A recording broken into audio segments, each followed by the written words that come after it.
एक आदमी बहुत गरीब परिवार से था। वह बहुत दिनों से नौकरी की तलाश कर रहा था, लेकिन उसे अपने शहर में नौकरी नहीं मिल पा रही थी। ऐसे में उसने दूसरे शहर में नौकरी तलाश करने का फैसला किया। उसने अगले ही दिन ट्रेन पकड़ी और दूसरे शहर की तरफ निकल गया।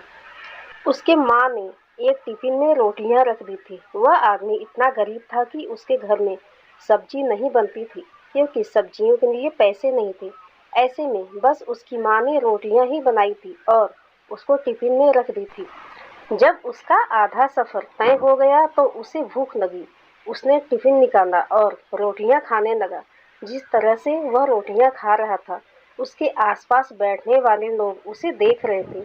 वह पहले रोटी तोड़ता, फिर टिफिन में घुमाता जैसे कि उस टिफिन में सब्जी हो, फिर निवाला बनाकर मुंह में डालता। ऐसा लग रहा था कि मानो रोटी के साथ सब्जी भी खा रहा है। लोग उसे हैरानी से देख रहे थे। वह ऐसा क्यों कर रहा है, उन्हें समझ नहीं आ रहा था। एक आदमी ने उससे पूछ ही लिया कि भाई, तुम्हारे पास में केवल रोटी ही है, तो तुम रोटी को घुमाकर मुंह में क्यों डाल रहे हो?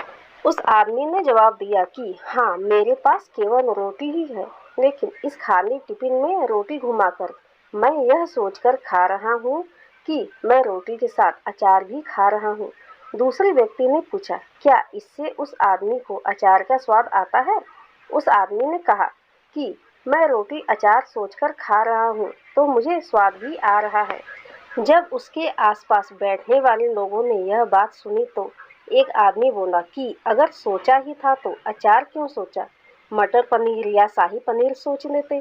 इस तरह तुम उन सब्जियों का भी मजा ले पाते। तो दोस्तों, इससे हमें यह सीख मिलती है कि बड़ा सोचो तभी सफलता बड़ी होगी।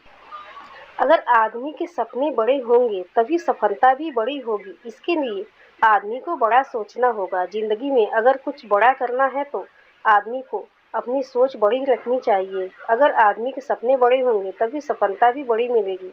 लेकिन शुरुआत हमेशा छोटे से ही होती है, जैसे कि बूंद बूंद से ही घड़ा भरता है। धन्यवाद।